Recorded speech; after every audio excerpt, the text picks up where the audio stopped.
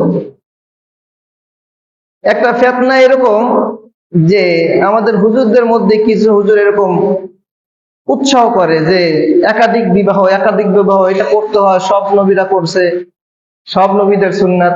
এটা কই পাইছো তুমি সব নবীদের সুন্নাত? সুন্নাত কাকে বলে? একটা হলো হাদিস আর একটা হলো সুন্নাত। আমি প্রায় সময় কথাটা বলি না, সব হাদিস সুন্নাহ না, কিন্তু সব সুন্নাত। সব হাদিস সুন্নাহ না, সব সুন্নাত হাদিস।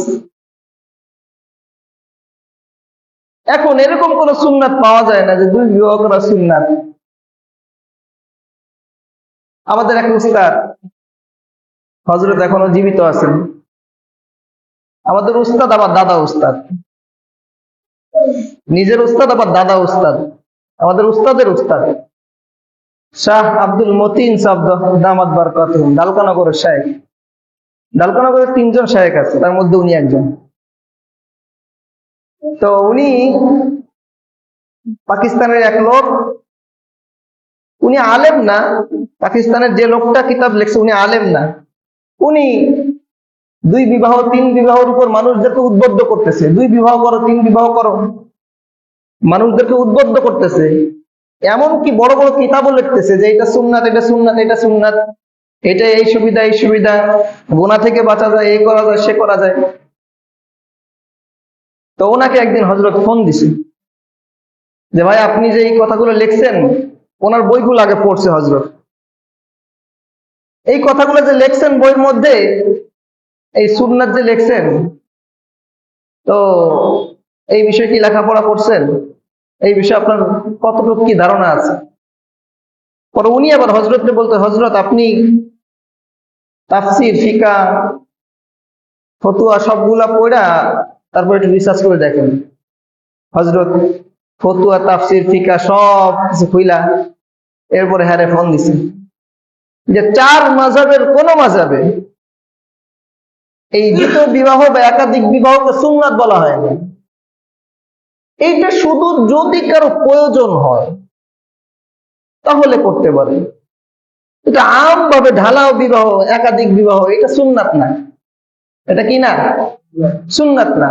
তো ওনাকে সুন্দরভাবে বলছেন যে ফিকার আলোতে এইটা, ফতোয়ার আলোতে এইটা, তাফসীরের আলোতে এইটা, সব কিছু বলার পর উনি বলতেছে আপনি এই যে এত বড় বড় বই লিখছেন এটা কিভাবে লিখছেন? পরে বলছে ওই ওলামাদের কাছে শুনে শুনে বা মানুষের মুখে শুনে শুনে লিখছি। তো একটু চিন্তা করেন, একটা বই লেখছে উনি 12 খণ্ডের, এই একাধিক বিবাহের উপর একটা বই লেখছে 12 খণ্ডের। তা উনি পরে হযরতকে বলছে হযরত, তো আমি আজকে থেকে প্রকাশনীতে বলে দিব এই বইটা যেন ছাপা করা না হয়। পরে হযরত বলছে আর একটা বই লেখেন, একাধিক বিবাহ করা সুন্নাত না, এই বইটাও লিখে দিয়েন। পরে বলছে আচ্ছা ঠিক আছে, এইটাও লিখে দিই। তো এই জন্য সবাই সতর্ক থাকা উচিত, সবাই সাবধান থাকা উচিত। শুধু প্রয়োজন মাফিক। দারুল উলুম দেওবন্দের ফতোয়া কি? দারুল উলুম দেওবন্দের ফতোয়া হলো, যদি কেউ একাধিক বিবি রাখতে চায়, প্রয়োজনের জন্য যদি একাধিক বিবি রাখার প্রয়োজন হয়, তাহলে 2 বিবির মধ্যে সমঝোতা করতে হবে, যেন 2 জন যেন একেবারে এক থাকে, 2 জনের মধ্যে যেন কোনো মনোমালিন্য না হয়। আপনি একজনকে একটা কিনে দিবেন, আর এক বিবিরে কিনে দিলেন না, অসন্তুষ্ট হইব না? আর 2 বিবাহ করার পরতেই সন্দেহ শুরু হয়ে যাবে। এমনি তো মহিলারা সন্দেহ করে বেশি, এরপরে 2 বিবাহ করলে আরো সন্দেহ করবো বেশি। এই জামানায়, বর্তমান জামানায় ভালো তাকওয়া পরিপূর্ণ মেয়ে ছাড়া দুইজন বিবি একসঙ্গে থাকে, আজ অব্দি আমার কানে এই কথা পৌঁছায়নি যে একসঙ্গে সুন্দরভাবে তারা কোনো কেচাল টাচাল না করে থাকছে, খুব কম। এই জন্য অন্য প্রসঙ্গে চলে গেলাম। এই জন্য আল্লাহ পাক রব্বুল আলামিন এই মাসালাগুলো বোঝার তৌফিক দান করুক, সকলে বলে আমিন। একাধিক বিবাহ কি না বলেন, সুন্নাত না। এইটা যদি প্রয়োজন হয় কারো তাহলে করতে পারে, তারপরও করার পরে হাদিস শরীফ কি বলে জানেন? নবী সাল্লাল্লাহু আলাইহি সাল্লাম বলেন, কারো যদি 2 বা 3 বিবি থাকে, সে যদি এই 3 জনের মধ্যে বা 2 জনের মধ্যে সমঝোতা আদায় করতে না পারে, তাহলে হাসরের ময়দানে যদি কাউকে একটু বেশি ভালোবাসে, কাউকে একটু কম ভালোবাসে, তাহলে হাসরের ময়দানে তার একদিক উঁচা আর একদিক নিচু হয়ে উঠবে। হাসরের ময়দানে লোকেরা তাকে দেখলে চিনতে পারবে এই লোকটা একদিকে ইনসাফ করছে আর একদিকে বেইনসাফি করছে। নাউজুবিল্লাহ। লোকেরা তাকে দেখলে চিনতে পারবে। আশরাফ আলী থানভী রহমাতুল্লাহি আলাইহি একটা কথা শুনাইছিলাম যে হযরত 1-2 বিবাহ করছে, বিবাহ করার পরে এবার আল্লাহওয়ালা বুজুর্গ মানুষ তো, এখন 2 বিবির মধ্যে তো সমঝোতা করতে হবে, 2টা তরমুজ আছে। তো খাদেমটা বলতেছে, হযরত 2টা তো তরমুজ যেহেতু আসছে, 2 ঘরে পাঠাইয়া দেই, ভেজাল শেষ। বলে না, একটা লাল হইতে পারে আর একটা সাদা হইতে পারে, একটা মিষ্টি বেশি হইতে পারে, একটা মিষ্টি কম হইতে পারে, এই 2টাকেই সমানভাবে কাটো, কাটার পরে 2টাকে মিক্স করে 2 ঘরে পাঠাইয়া দেন। পারবেন এরকম করতে? পারবেন এরকম করতে? তাহলে করার দরকার নেই। এরপরে আসেন, এরপরে কিছু কলা আসছে, কিছু কলা আসছে। এই কলাগুলো সমানভাবে সুন্দর করে ভাগ বটরা করে পরে দিচ্ছে, যা কিছু আছে এরকম ভাগ বটরা করে দেয়। এরপরে হযরত দেখে যে খুব পেরেশানির মধ্যে পড়ে গেছে, পেরেশানি না, খুব পেরেশানির মধ্যে পড়ে গেছে। এখন বড় বিবিকে বলতেছে, অনেক পেরেশানি হয়, ইবাদত বন্দিগিতে অনেক কষ্ট হয়, তো ছোট জনকে তালাক দিয়ে দেয়। বড় বিবি বলতেছে, আপনার বিবাহ বা করতে বলছে কি, এরকম তালাক দিতে বা বলছে কি? আমাদের বিবি হইলে কি করতো? বিদায় করেন, আগে বিদায় করেন, পরেরটা পরে দেখুন। বাহ্যিক পরিবেশ বলতেছে আমি। আমাদের বিবিরা হইলে এটাই বলতো যে আগে বিদায় করেন, পরেরটা আমি দেখুন নি। উনি বলতেছে, আপনাকে দ্বিতীয় বিবাহ করতে বলছিল বা কে? আর এখন তালাক দিয়ে এই মেয়েটার জীবনকে একটু বিকলাঙ্গ করতে বলছিল কে? কি তালাকপ্রাপ্ত মহিলার একটু জীবনটা বিকলাঙ্গ না? কে বলতে বলছিল আপনাকে? তালাক দেওয়ার দরকার নাই। আল্লাহর কাছে দোয়া করেন না, চেষ্টা করেন। এরকম বিবি পাওয়া এই জামানায় খুব কষ্ট। যাই হোক, আর কি কথায় কথা আসে, আমার এই প্রসঙ্গে এই বিষয় না। তো দুনিয়ায় আল্লাহ পাক রব্বুল আলামিন আমাদেরকে যে আনন্দিত করার জন্য, একটু শান্তি নেওয়ার জন্য যে জিনিসপত্র দিয়েছে, তার মধ্যে বিবিও একটা জিনিস, যাকে দেখলে, যে ঘরের মধ্যে গেলে নেককার বিবির দিক তাকাইলে সওয়াব হয়। নেককার বিবির তাকালে কি হয়? আপনি বিবির সাথে 2 মিনিট যে একটু গল্প করছেন, আড্ডা করছেন, এই সমপরিমাণ সওয়াব আপনি পেয়ে যাবেন। একটু গল্প করছেন, গাল গল্প করে না বিবির লগে, গাল গল্প করছেন, একটু মহব্বতের গল্প করছেন, এর থেকে উত্তম বিনিময় আল্লাহ আপনাকে দান করে দেবে। সুবহানাল্লাহ। এই জন্য এই নেক বিবিও আমাদের জন্য অনেক বড় একটা নিয়ামত। আল্লাহ পাক দোয়া করি, যারা বিবাহ শাদী করছেন, আল্লাহ পাক তাদের বিবিগুলোর নেক বানায় দিক, সকলে বলি আমিন। যারা করে নাই তাদেরকে আল্লাহ নেক বিবি দান করুক, সকলে বলি আমিন। একটা প্রসঙ্গ চলে আসলে যেন বলে দিলাম। যাই হোক, আর কি, আমরা হজের মাস চলতেছে, এই জুমাই শেষ জুমা, হজের আলোচনা আর করবো না ইনশাআল্লাহ। হজ এটা অনেকে করতে পারে, হজ করার পরে হজ কবুল হবে কি না হবে এটা কার ইচ্ছা? আল্লাহ। তবে এই ইচ্ছাটা মনের সাথে সংশ্লিষ্ট। কিসের সাথে সংশ্লিষ্ট বলেন? মনের সাথে সংশ্লিষ্ট। আমার হজটা আমার নিয়তের সাথে সংশ্লিষ্ট। আমি এরকম মানুষও দেখছি, এরকম মানুষের খবরও পাইছি যে সে যে হজ করছে তার আত্মীয় স্বজন জানে না। সে যে হজ করছে তার আত্মীয় স্বজন জানে না। কি আশ্চর্য বিষয়।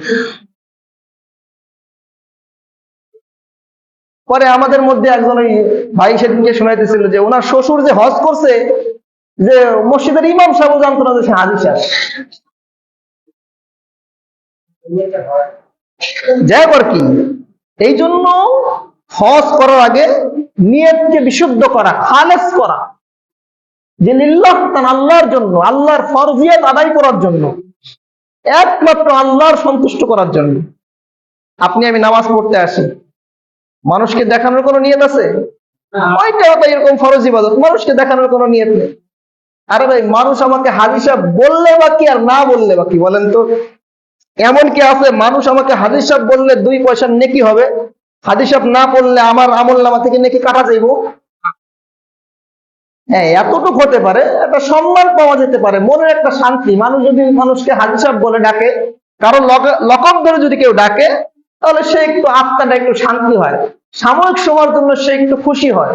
কিন্তু এই সাময়িক সময়ের খুশি কিন্তু স্থায়ী খুশি না।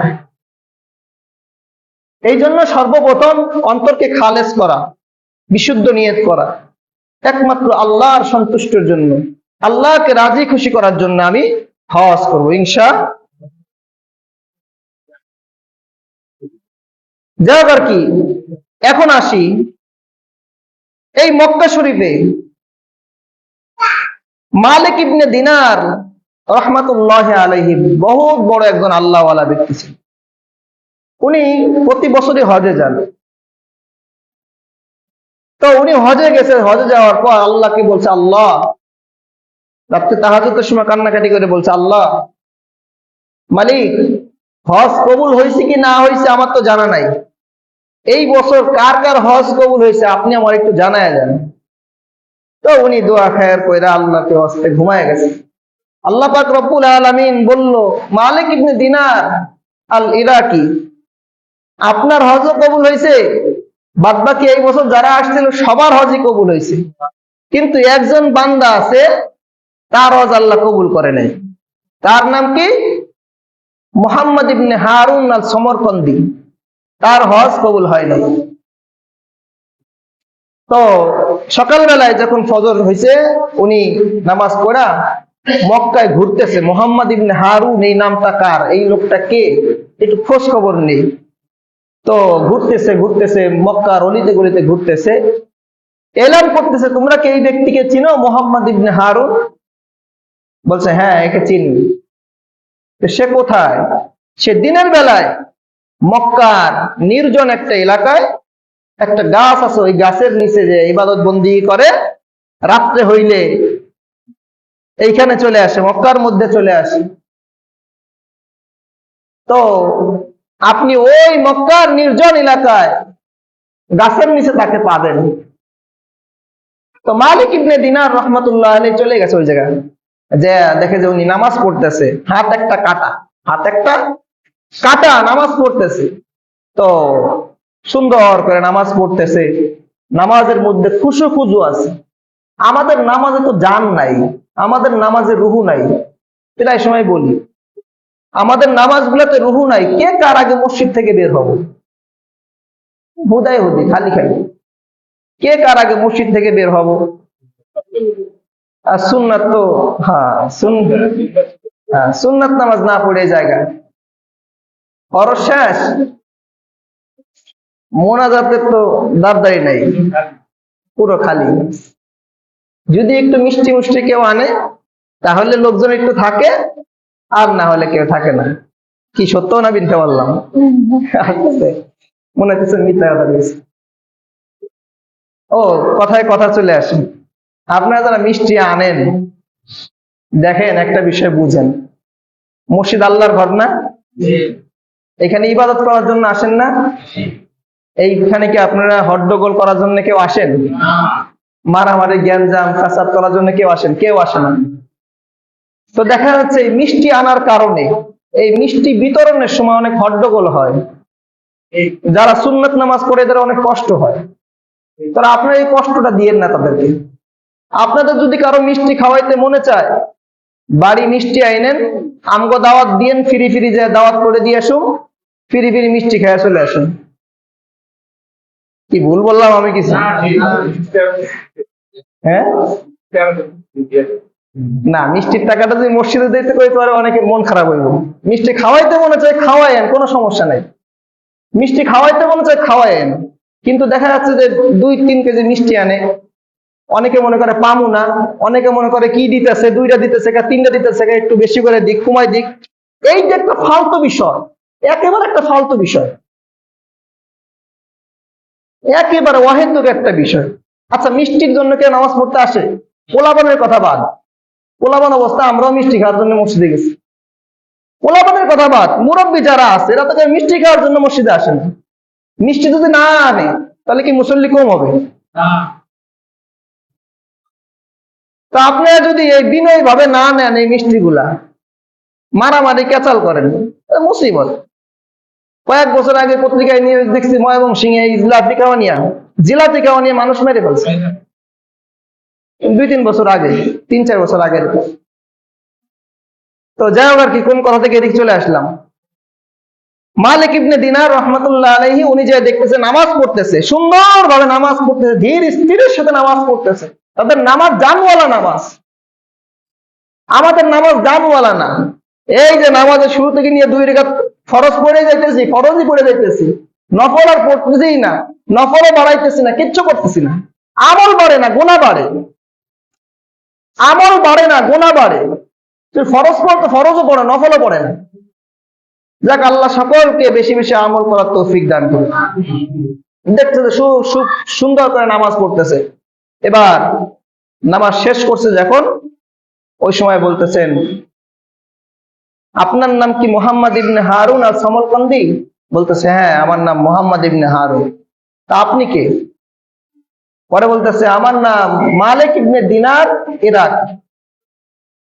পরে বলতেছে, হ্যাঁ হযরত, আপনাকে তো আমি আপনার নাম শুনছি, আপনি ইরাকের বড় একজন জাহেদ আল্লাহওয়ালা, আপনার নাম আমি শুনছি। তো আপনি আমার কাছে কি করতেছেন? আমার মতো এক অসহায় মুসাফির মানুষের কাছে আপনি কি করতেছেন? পরে বলতেছে, ভাই আমি গতকাল রাত্রে আল্লাহর কাছে, গত 2 রাত্রে আমি আল্লাহর কাছে খুব কান্নাকাটি করছি, আল্লাহ কাদের হজ কবুল হয়েছে আর হয় নাই আমাকে একটু জানায়া দেন। তো আল্লাহ পাক আমাকে স্বপ্নে দেখিয়েছে যে সবার হজ কবুল হয়েছে, তোমার হজটা কবুল হয় নাই। তা উনি বলতেছে, হযরত এটা আশ্চর্যের কোনো বিষয় না, গত 39 বছর ধরে আমার হজ কবুলই হয় নাই, আর এই বছরও 40 বছর হজ কবুলই হইতেছেন। তো কারণ কি? কারণ জানতে মনে চায়, কারণ কি? পরে বলতেছে, হযরত আমি একজন নেশাগ্রস্ত মানুষ। কি মানুষ? নেশাগ্রস্ত মানুষ, মদ্যপায়ী মানুষ। যারা নেশা করে, মদ, গাঁজা, ইয়াবা, ফেন্সিডিল, আবাজাবাই যা আছে, যারা নেশা করে, মনে রাখবেন আল্লাহর নবী সাল্লাল্লাহু আলাইহি ওয়াসাল্লাম বলছেন, যারা জান্নাতের সুঘ্রাণও পাবে না, জান্নাতের ঘেরানো পাবে না, জান্নাতে যাওয়ার দূরের কথা, ঘেরানো পাইব না। এই জন্য বেশি বেশি করে নেশা করবেন। এলাকার মধ্যে যারা সাপ্লাই দেয়, আল্লাহ মাফ করেন, এলাকার মধ্যে যারা সাপ্লাই দেয়, এদের পিতামাতা গুলাও কি একটু অনুশোচনা হয় না? আহারে, কত মানুষের সন্তানগুলা হালাল ইনকাম করে, হালাল ভাবে খায় ধায়, নামাজ পড়ে, কোরআন পড়ে, আর আমার সন্তানটা হারাম উপার্জন করে। পিতা মাতার মধ্যে কোনো অনুশোচনা নাই, তাদের মধ্যেও না কোনো অনুশোচনা আছে। তবে অনুশোচনা থাকুক বা না থাকুক, আল্লাহর নবীর কথা সত্য, আপনি এই নেশা করতেছেন, এই নেশা করার কারণে জান্নাতের ঘেরানো আপনি পাবেন না। এই নেশা না কইরা, নেশা খাওয়া আর মলমূত্র খাওয়া একই কথা। এই নেশা না খাওয়া মলমূত্র খায়েন, তাও ভালো, ওইটাও হারাম, এইটাও হারাম। আল্লাহ আমাদেরকে সহি বুঝদান করুক, সকলে বলে আমিন। তো উনি বলতেছে, হযরত আমি তো নেশাগ্রস্ত মানুষ ছিলাম। শাবান মাসের শেষ রজনী, এরপরে রমজান মাস। শাবান মাসের শেষ রজনী, এরপরে রমজান মাস। শাবান মাসের শেষ রজনীতে যখন আমি নেশাগ্রস্ত অবস্থায় আমার বাড়ির মধ্যে আসলাম, আমি দেখতে পাইলাম আমার মা উনুনের কাছে, চুলার কাছে বসে বসে রান্না করতেছিল। আর আমার মা বলতেছিল, সন্তান, আজ রাত্রে পোহাইলেই আগামীকাল রমাদানুল মুবারক শুরু হয়ে যাবে। ও সন্তান, তোমার কি একটু আল্লাহর ভয় হয় না? তোমার কি একটু মরণের ভয় হয় না? আমার মা আমাকে বকাঝকা করার পর আমি আমার রাগের মাথায় আমি আবার মাকে মায়ের পাঠ শুরু করে দিলাম, মাকে মার শুরু করে দিলাম। আমি আমার মায়ের গায়ে যখন হাত তুলে দিলাম, আমার মা আরো জোরে বকাবকি করতে লাগলো, বেশি কথা বলতে লাগলো। এবার আমি আমার মাকে রাগের মাথায় হইয়া আমি আমার মাকে উঁচা কইরা চুলার মধ্যে সঙ্গে সঙ্গে ফেলাইয়া দিলাম। নাউজুবিল্লাহ। আমি মাতার অবস্থায় সব কাজ করতেছি। একটা সময় আমার বিবি আমাকে ধরে নিয়ে ঘরের মধ্যে আটকায় দিছে, বাহির থেকে তালা মেরে দিয়েছে। যখন সকাল হয়, আমার বিবিকে বললাম, আমার ঘরের মধ্যে কেন তুমি তালা লাগিয়ে দিয়েছো? বলে, আপনার সঙ্গে আমি আর সংসার করতে চাই না। আপনার মতো একজন নিকৃষ্ট মানুষের সঙ্গে আমি আর সংসার করতে চাই না। আপনার থেকে আমাকে জুদা করে দেন, আমি আপনাকে ছেড়ে এখনই চলে যাব। বলে, কারণ কি? বলে, আপনি আপনার মাকে নিজে হাতে আগুনের মধ্যে ফেলেছেন, সুতরাং আমি আপনার সঙ্গে আর থাকতে চাই না। যে তার জনম দুঃখিনী মাকে আগুনে ফেলতে পারে, ওই মানুষটা আজ না হয় কাল আমার সঙ্গে এমন ব্যবহার করবে না, এর কোনো গ্যারান্টি নাই। মদপান অবস্থায় সবাই জানেন মাতাল থাকে, গাছরে এসে কয় সাইড দে, কয় না সাইড দে। এরপরে হযরত আমার বিবি আমাকে ছেড়ে চলে যায়, আমার এলাকার মানুষ আমাকে ছেড়ে চলে যায়। আমি একা একা আমার যে সম্পদ গুলা ছিল, তৎকালীন সময় ৮,০০০ দিরহামের মালিক ছিলাম আমি, সব টাকাগুলো আল্লাহর রাস্তায় দান করে দিলাম। আমি এরপর থেকে নিয়া এই যে আজ অব্দি ৪০ বছর পর্যন্ত আমি নামাজে দাঁড়াইয়া দাঁড়াইয়া কান্না করি আর মালিকের কাছে মাপ চাই। আর প্রতিদিন রোজা রাখি, বছরের ৫টা দিন বাদে আমি সব দিন রোজা রাখি। আমি রোজা রাখি আর নামাজ পড়ি, রাতের বেলায় নামাজ পড়ি। আর কোথায় নামাজ পড়ি? মাকাম ইব্রাহিমে দাঁড়ায়া দাঁড়ায়া নামাজ পড়ি। যে মাকাম ইব্রাহিমে নামাজ পড়ার সঙ্গে সঙ্গেই আল্লাহ রাব্বুল আলামিন কবুল করে নেন। সুবহানাল্লাহ। কবুল করে নেন, তারপর আমার হজ কবুল হইতেছে না, আমার হজ কবুল হয় না। কেন কবুল হবে?